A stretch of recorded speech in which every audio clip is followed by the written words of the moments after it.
Bollywood silver screen presenting push.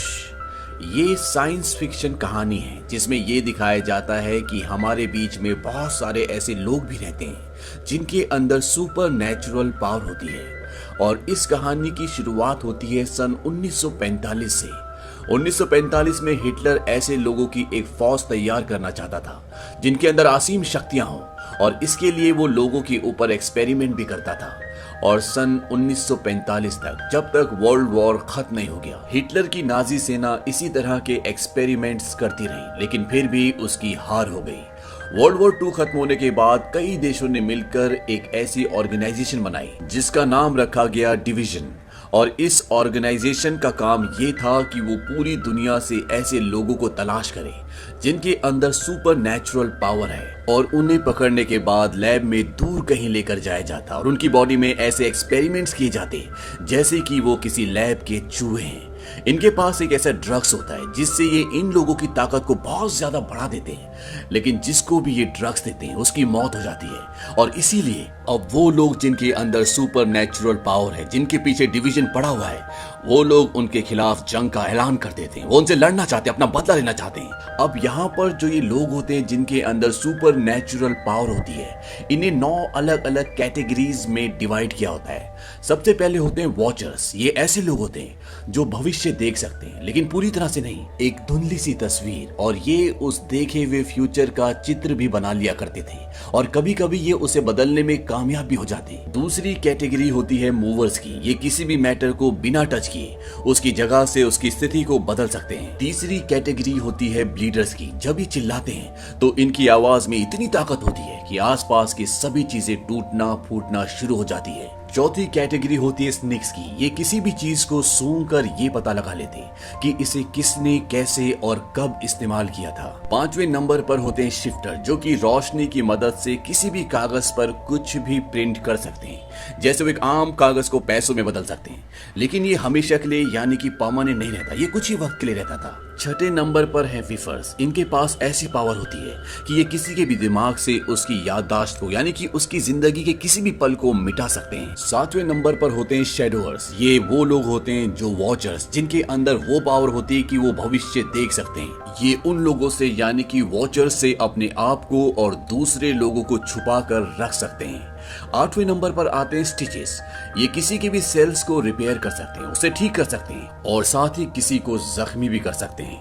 9वीं category सबसे खतरनाक होती है। इन लोगों को पुशर्स कहा जाता है। ये किसी को भी हिप्नोसिस करके उसके दिमाग में कोई भी आइडिया, कोई भी बात को इजाद कर सकते हैं, यानी कि ये उन्हें कुछ भी यकीन दिला सकते हैं। अब डिवीजन ऑर्गेनाइजेशन को बने हुए कई साल हो चुके हैं, और ये उन लोगों का शिकार करते हैं, उन्हें पकड़ते हैं जिनके अंदर सुपर नेचुरल पावर है।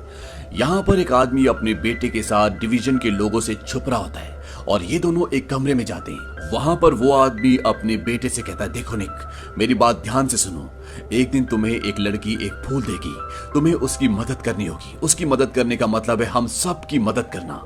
वो कहता है कि ये बात मुझे एक औरत ने बताई है, मुझे उस पर विश्वास है। तुम मेरी बातों पर विश्वास करते हो ना? निक कहता है कि हाँ, मैं आपकी बातों पर विश्वास करता हूँ। और इसके बाद वो निक को वहां से जाने के लिए कहता है। निक उस कमरे से बाहर निकल जाता है। तभी वहां पर डिवीजन के कुछ लोग आते हैं, और वो निक के डैड को और वहां पर एक और औरत होती है, उन दोनों को मार देते हैं। निक दूर से ये सब कुछ देख रहा होता है। वो उस आदमी को भी देखता है जिसने ये सब किया होता है, लेकिन वो बहुत छोटा है, कुछ भी नहीं कर सकता। अब कई साल बीत जाते हैं, और डिवीजन ने जो ड्रग्स बनाया है जिससे ये इन सुपर नेचुरल लोगों की पावर्स को बढ़ा सकते हैं, ये उन्हें इंजेक्ट कर रहे होते हैं, लेकिन आज तक इन्होंने जिसको भी ये ड्रग दिया होता है उसकी मौत हो जाती है। डिवीजन के डिपार्टमेंट में ये दिखाया जाता है कि वहां पर वो एक औरत को लेकर जा रहे होते हैं, और तभी वो अपने हाथ से एक क्रिस्टल बॉल को नीचे जमीन पर फेंकती है। वहीं दूसरी तरफ ये दिखाते हैं कि एक और दूसरी लड़की को ये वही ड्रग इंजेक्ट कर रहे होते हैं जिससे आज तक कोई भी बच नहीं पाया, जिससे इनकी सुपर पावर्स और भी बढ़ सकती है। और जब ये उसे वो ड्रग देते हैं, इन सबको लगता है कि वो मर चुकी है, लेकिन वो जिंदा होती है, और वो वहां से एक ड्रग का इंजेक्शन लेकर भागना शुरू करती है। लेकिन जब वो मेन डोर पर पहुंचती है तभी दरवाजा बंद होना शुरू हो जाता है, और इससे पहले कि पूरा दरवाजा बंद होता, वो क्रिस्टल बॉल जो अभी कुछ देर पहले उस लेडी ने जमीन पर फेंकी थी, वो लुढ़क कर दरवाजे पर अटक जाती है। दरअसल उसके अंदर फ्यूचर को देखने की पावर थी, और उसने इस पल को देख लिया था। अब ये लड़की जिसका नाम कायरा है, जिसे अभी अभी डिवीजन के लोगों ने ड्रग दिया है, ये यहाँ से उस इंजेक्शन को लेकर भागने में कामयाब हो जाती है और डिवीजन के लोग इसे किसी भी कीमत पर वापस हासिल करना चाहते हैं। वहीं दूसरी तरफ ये दिखाया जाता है कि निक अब बड़ा हो चुका है। वो हांगकांग शहर में रहता है। वो एक मूवर है, यानी कि वो किसी भी चीज को, किसी भी धातु को एक जगह से दूसरी जगह शिफ्ट कर सकता है, उसे कंट्रोल कर सकता है। लेकिन उसे खुद अपनी पावर पर बहुत ज्यादा कंट्रोल नहीं होता। यहाँ पर निक फाइनेंशियल प्रॉब्लम से भी गुजर रहा होता है, उसके ऊपर कर्जा होता है, वो जुए की आदत में पड़ चुका होता है। और एक दिन निक के घर पर 2 डिवीजन के लोग आते हैं।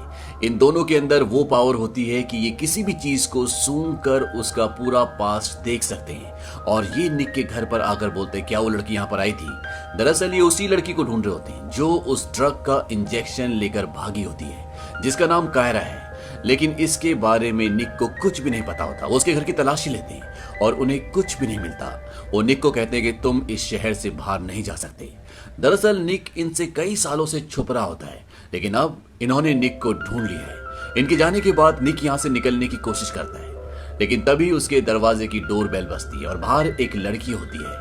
इस लड़की की उम्र बहुत ज्यादा नहीं है और ये वॉचर है, यानी कि ये भविष्य देख सकती है। इसका नाम कैसी होता है, क्योंकि कैसी भविष्य देख सकती है, इसीलिए उसे निक की सारी फाइनेंशियल प्रॉब्लम पता होती है। वो कहते हैं कि सब कुछ बहुत जल्दी ठीक हो जाएगा, हमें बहुत जल्दी $6 मिलियन मिलने वाले हैं। और ये दोनों बाहर जाते हैं। निक उससे पूछता है कि हमें $6 मिलियन मिलेंगे कैसे? वो कहते हैं कि बहुत ही जल्द एक लड़की हमारे पास आएगी और वो हमें $6 मिलियन देगी। निक कहता है कहीं ये वही लड़की तो नहीं जिसे डिवीजन के लोग ढूंढ रहे हैं? वो कहते कि हाँ, और ये सुनते ही निक वहां से जाने लगता है, क्योंकि वो किसी भी तरह से किसी भी तरह की परेशानी में नहीं फंसना चाहता। और जब वो वहां से जा रहा होता है तो कैसी को भविष्य के कुछ विजन्स आते हैं और उसे पता चलता है कि यहाँ पर एक परिवार है और इन सब के अंदर सुपर पावर होती है और वो इन्हें पकड़ना चाहते हैं। ये लोग डिवीजन के लिए काम नहीं करते। दरअसल इस परिवार में 2 बेटे, एक बाप और एक बेटी होती है और इनकी जो बेटी होती है वो भी एक वॉचर होती है और उसने अपने विजन्स में ये देखा होता है कि निक से एक लड़की मिलने के लिए आएगी जिसके पास एक बैग है और वो डिवीजन ऑर्गेनाइजेशन की तबाही का कारण बनेगा। इसीलिए इस परिवार को भी वो बैग चाहिए होता है। अब जब निक और कैसी यहाँ से भागने की कोशिश करते हैं तभी इस परिवार के तीनों सदस्य चिल्लाना शुरू कर देते हैं, क्योंकि ये ब्लीडर्स होते हैं और इनकी आवाज में इतनी ताकत होती है कि आसपास की चीजें फटना शुरू हो जाती है और निक बुरी तरह से घायल हो जाता है। लेकिन इससे पहले कि कैसी को कुछ होता, वो उसे अपनी पावर से धकेल देता है और कैसी वहां से भाग जाती है। दरअसल निक को अपनी पावर पर कंट्रोल नहीं होता, लेकिन जब कभी ऐसी सिचुएशन आती है तो निक अपनी पावर यूज कर लेता है। अब इससे पहले कि निक को ये परिवार मारता, यहाँ पर जो लड़की होती है जो भविष्य देख सकती है, वो भविष्य में देखती है कि कायरा निक से मिलने के लिए आएगी, इसीलिए वो उसे नहीं मारती। वो कहती है कि अगर हमने इसे मार दिया तो हम उस लड़की को खो देंगे, इसीलिए ये निक को छोड़कर यहाँ से चले जाते हैं। और उनके जाने के बाद कैसी निक के पास वापस आती है। निक बुरी तरह से जख्मी है और तभी यहाँ पर एक औरत आती है। उसे देखते ही कैसी उस पर रिवॉल्वर तान देती है। वो कहती है कि तुम्हें यहाँ पर किसने भेजा? वो कहती है कि तुम्हारी मॉम ने, उनके गिरफ्तार होने से 1 हफ्ते पहले। कैसी की मॉम वही होती है जो डिवीजन के लोगों के पास होती है, जिसने क्रिस्टल बॉल गिराई थी और जो दरवाजे पर अटक गई थी और जिसकी वजह से कायरा वहां से भागने में कामयाब होती है। कैसी की मॉम एक वॉचर है जो भविष्य देख सकती है और उसकी शक्तियां बहुत ही ज्यादा स्ट्रांग होती है। अब ये लेडी जो यहाँ पर कैसी और निक के पास आई है, वो कैसी को बोलती है कि एक बार तुम्हारी मॉम ने मेरी मदद की थी और उन्होंने मुझे आज ही का दिन बताया था जब मुझे यहाँ पर तुम्हारी मदद करने के लिए आना होगा और इसीलिए मैं यहाँ पर आई हूँ।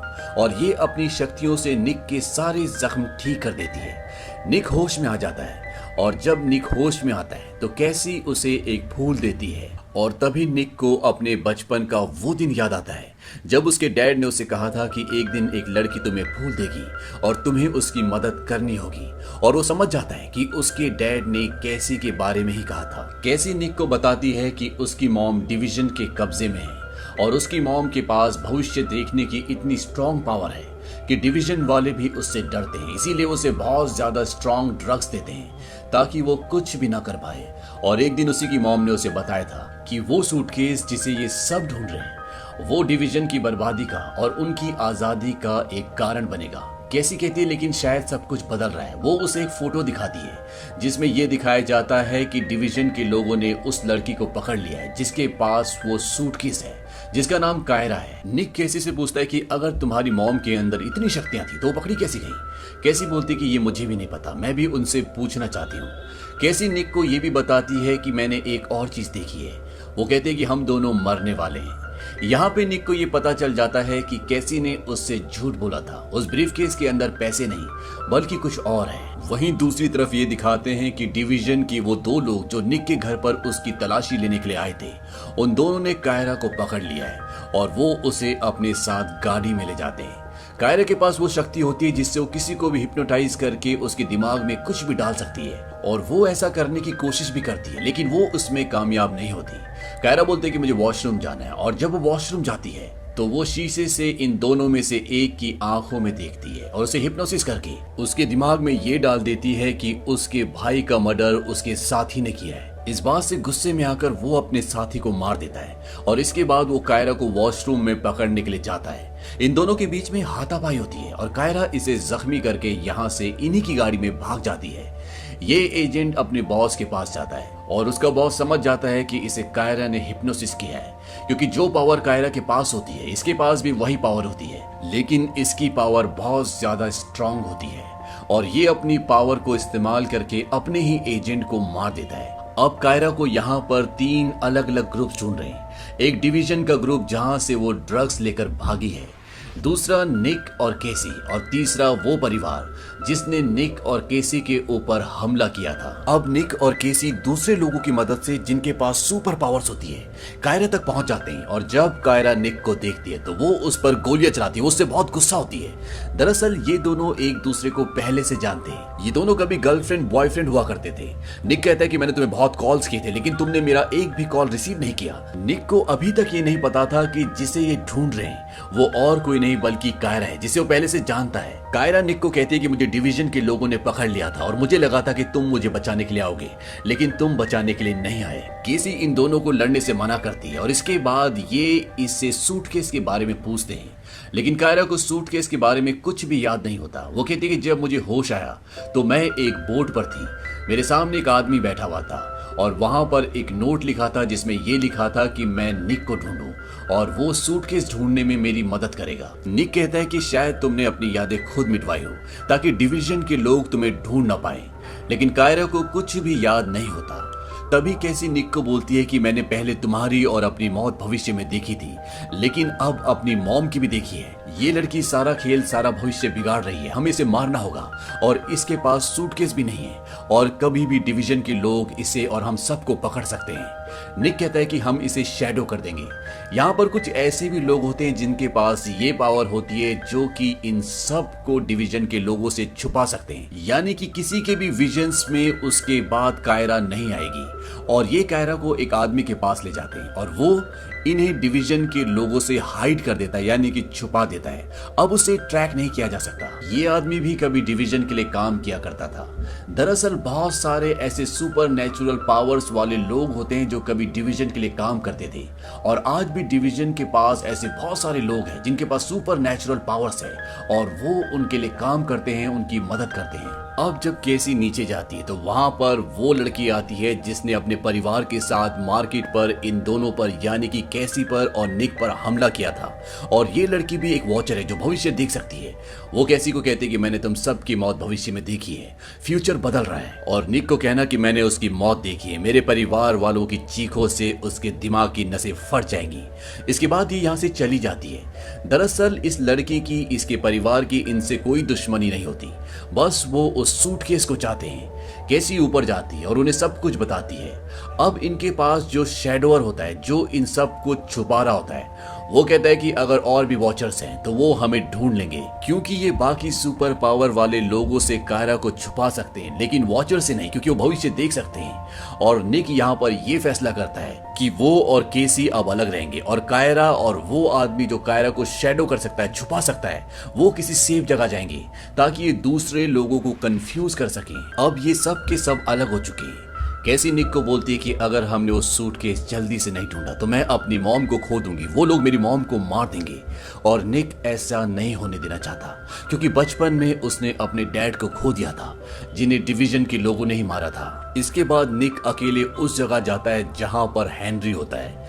हेनरी वही आदमी होता है जिसने आज से 10 साल पहले निक के डैड को मारा था और ये डिवीजन का एक मेन एजेंट है और इसके पास भी सुपर पावर है जिससे किसी को भी हिप्नोसिस करके उसके दिमाग में कोई सा भी आइडिया, कोई सी भी बात डाल सकता है। लेकिन निक अपनी पावर से अपनी दोनों गन्स को उन दोनों आदमियों को जो सामने कुर्सी पर बैठे होते हैं उनके सर पर लगा लेता है। वो कहता है कि अगर तुमने अपनी पावर्स को इस्तेमाल करने के बारे में सोचा भी तो उससे पहले गोलियां चल जाएंगी। हेनरी भी निक को पहचान जाता है क्योंकि इसी ने इसके डैड को मारा है।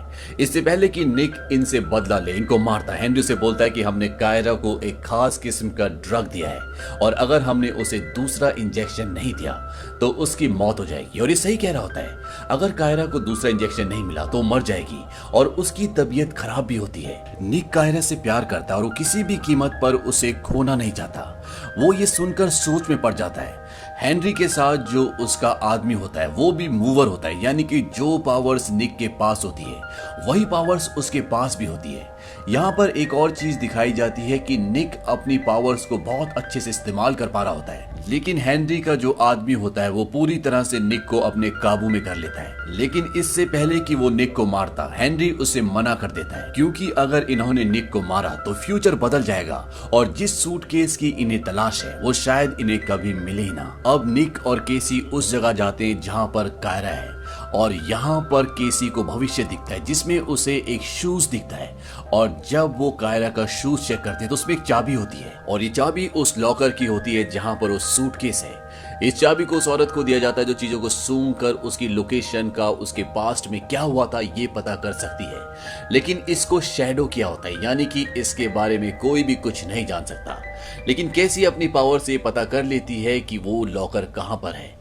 अब ये सब के सब जानते हैं कि बाकी वॉचर्स भी इनके ऊपर नजर रखे हुए। वो परिवार जिन्होंने इनके ऊपर मार्केट में हमला किया था उनके पास भी वो लड़की होती है जो आगे का भविष्य देख सकती है। साथ ही साथ डिवीजन वालों के पास भी इस दुनिया के सबसे बेहतरीन वॉचर्स होते हैं, लेकिन कोई भी किसी का भविष्य तभी देख सकता है जब वो उसके बारे में सोचे। यानी कि जब निक और केसी ये सोचेंगे कि इन्हें उस लॉकर की तरफ जाना है तभी बाकी के वॉचर्स ये देख पाएंगे। निक कहता है कि अगर हम सोचना ही बंद कर दें तो वो भी कुछ नहीं देख पाएंगे। वो सबके लिए नोट्स बनाता है और उनमें लिखता है कि किसे कब क्या करना है ताकि ये कुछ भी न सोचें और वॉचर्स इनकी सोच के बारे में, इनके भविष्य के बारे में कुछ भी ना जान सके। और आखिरी लेटर मैं अपने लिए लिखूंगा और इसके बाद मैं अपनी पिछले 2 घंटे की पूरी याददाश्त को मिटवा दूंगा ताकि मुझे भी ना पता हो कि आगे क्या होने वाला है। और ऐसा करने से जब हमारे प्लान के बारे में उन लोगों को पता ही नहीं होगा तो हम सब की मौत जो भविष्य में लिखी है वो भी टल जाएगी। अब ये पूरा प्लान बना लेते हैं। निक सबको एक एक लेटर देता है और वो कहता है कि इसको सही वक्त पर खोलना और वो अपने साथी जो चीजों को शैडो कर देता है उसे बोलता है कि तुम कायरा को हेनरी के पास ले जाओ। ये भी इनके प्लान का एक हिस्सा होता है और वो कायरा को बोलता है कि जब भी तुम्हें ऐसा लगे कि जो भी तुम्हारे आसपास हो रहा है वो हकीकत नहीं है तो इस लेटर को खोल देना। और ये पूरा प्लान बनाने के बाद निक खुद उस आदमी के पास जाता है जिस आदमी ने कायरा की याददाश्त मिटाई होती है, जो बोट पर कायरा को सबसे पहले दिखा होता है। और वो निक को बताता है कि आज से 12 साल पहले एक औरत ने कहा था कि तुम्हारे पास एक लड़की आएगी, तुम उसकी यादें मिटा देना। दरअसल ये कैसी की मॉम ने कहा था जो भविष्य को देख सकती है। निक उसे कहता है कि अभी कुछ देर पहले मैंने बहुत सारे लेटर्स लिखे और मैं उन लेटर्स की याददाश्त मिटाना चाहता हूँ। वो आदमी ऐसे ही करता है और इसके बाद जैसा कि निक ने सोचा होता है ठीक वैसा ही होता है। उसकी यादों से जितने भी फ्यूचर देखने वाले लोग होते हैं उन सब का संपर्क टूट जाता है। और अब क्योंकि निक को खुद कुछ नहीं पता कि आगे क्या होने वाला है, इसीलिए कोई भी नहीं देख सकता कि आगे अब क्या होगा। और बाकी लोग जो इस प्लान में शामिल हैं उनके पास भी लेटर्स हैं, इसीलिए उनको भी कुछ नहीं पता। तो अब सब कुछ सबके लिए पूरी तरह से ब्लैंक है। अब ये सब के सब अपने अपने टाइम पर अपने अपने लेटर्स पढ़ते हैं और इन्हीं में से एक आदमी जो चीजों का रंग बदल सकता है, कोई भी आइडेंटिटी कार्ड बना सकता है, वो उस बिल्डिंग में जाता है जहां पर ब्रीफकेस है, वो सूटकेस है, और वो वहां से उस सूटकेस को ले आता है। सूटकेस लाने के बाद ये ठीक उसी तरह के दो और सूटकेस बनाते हैं। एक सूटकेस को ये निक के घर पर रख देते हैं और दूसरे को ठीक उसी जगह जहां से ये असली सूटकेस लाए होते हैं। अब डिवीजन को और उस चाइनीज परिवार को, जिनके पास एक फ्यूचर देखने वाली लड़की भी है, इन दोनों को किसी भी कीमत पर ये सूटकेस, ये ड्रग चाहिए। वो चाइनीज फैमिली निक के घर पर जाती है और उस सूटकेस को हासिल कर लेती है, क्योंकि उनको विजन्स में यही दिखता है। लेकिन बाद में उन्हें पता चलता है कि ये नकली है। इसके बाद दोबारा से वो लड़की फ्यूचर देखती है और उसे उस बिल्डिंग का पता मिल जाता है जहां पर उन्होंने दूसरा सूटकेस रखा हुआ है। वहीं दूसरी तरफ ये दिखाया जाता है कि एजेंट हेनरी, जिसके पास अब कायरा है, वो अपनी शक्ति से उसके दिमाग में ये डाल देता है कि वो उन्हीं की साथी है, उन्हीं की एजेंट है, और वो निक को जानती नहीं, उससे प्यार नहीं करती, और उसे भी इस बात पर विश्वास हो जाता है क्योंकि उसे अब हिप्नोसिस कर दिया गया है। वहीं एजेंट हेनरी, कायरा और उसका आदमी उस जगह पहुंच जाते हैं जहां पर सूटकेस है। वो सूटकेस को वहां से ले लेते हैं और तभी वहां पर वो चाइनीज परिवार और उनके आदमी पहुंच जाते हैं और यहाँ पर निक भी आ जाता है। और ये सारी बातें उस दूसरी लड़की को, जो इस चाइनीज परिवार की सदस्य है, उसे नहीं पता चलती, क्योंकि जब वो केसी के पीछे आती है तो केसी उस आदमी की मदद से, जिसने कायरा की और निक की याददाश्त मिटाई है, उसकी याददाश्त भी मिटा देते हैं। इसीलिए अब इस परिवार को कुछ नहीं पता कि आगे क्या होने वाला है। और निक भी अपने प्लान के हिसाब से, जो उसने लेटर्स में लिखा था, उसके हिसाब से चल रहा होता है। और यहाँ पर निक, डिवीजन और तीसरे परिवार के बीच में आपस में लड़ाई होती है और इस लड़ाई में ये दिखाया जाता है कि निक अब अपनी पूरी पावर को आराम से इस्तेमाल कर सकता है। और इस पूरी जंग में चाइनीज परिवार के तीनों लोग और एजेंट हेनरी का वो आदमी, जिसके पास वही पावर थी जो निक के पास है, वो सब मर जाते हैं। अब यहाँ पर कायरा निक को बिल्कुल भी नहीं पहचानती, क्योंकि उसको यकीन हो चुका है कि वो डिवीजन की एजेंट है और हेनरी के लिए काम करती है। निक उसे समझाने की कोशिश करता है, लेकिन वो उस पर यकीन नहीं करती। इसी बीच वो सूटकेस खुल जाता है जिसके अंदर वो सिरिंज है और निक उसे उठा लेता है और वो कहता है, मैं इसे अपने शरीर में इंजेक्ट कर लूंगा। एजेंट हेनरी बोलता है कि इससे आज तक कोई भी नहीं बचा। निक उसे अपने शरीर में इंजेक्ट कर लेता है और वो मर जाता है। एजेंट हेनरी और कायरा वहां से निकल जाते हैं। कुछ देर बाद केसी वहां पर आती है। निक जिंदा होता है क्योंकि वो सिरिंज, वो इंजेक्शन नकली होता है। उनके पास अब ड्रग का असली इंजेक्शन है, जिसके बदले वो केसी की मॉम को आजाद करवा सकते हैं। निक केसी से पूछता है कि ये तुम्हारी मॉम ने कब प्लान किया था। केसी कहते कि शायद मेरे जन्म से भी पहले। वहीं दूसरी तरफ ये दिखाया जाता है कि एजेंट हेनरी और कायरा प्लेन में होते हैं। एजेंट हेनरी सो रहा होता है और तभी कायरा अपने बैग में देखती है कि उसमें एक एनवेलप है। ये वही लेटर होता है जो निक ने उसे दिया था और इस लेटर को देखने के बाद उसे धुंधला धुंधला याद आता है। उसे याद आता है कि निक ने उसे कहा था कि इसे तब खोलना जब तुम्हें सच्चाई पर शक होने लगे। और जब वो उसे खोलती है तो उसमें निक की और उसकी फोटो होती है जो कि बहुत पुरानी होती है और वो समझ जाती है कि निक उसे जो भी कह रहा था वो सच है और एजेंट हेनरी उसे झूठ बोल रहा था। उस फोटो में ये भी लिखा होता है, किल हिम। इसके बाद कायरा अपनी पावर का इस्तेमाल करती है, जिससे वो किसी के भी दिमाग को अपने पूरे कंट्रोल में ले सकती है और वो एजेंट हेनरी के दिमाग को अपने वश में कर लेती है और उसे कहती है कि अपनी गन से अपने आप को शूट कर लो। और तभी एक फायरिंग की आवाज आती है। इसका मतलब ये है कि एजेंट हेनरी ने अपने आप को मार दिया। और इसी के साथ ये कहानी यहीं पर खत्म हो जाती है। ये फिल्म 2009 में रिलीज हुई थी और IMDb पर इसकी रेटिंग है 6.1। उम्मीद करते हैं कि ये कहानी आपको पसंद आई होगी।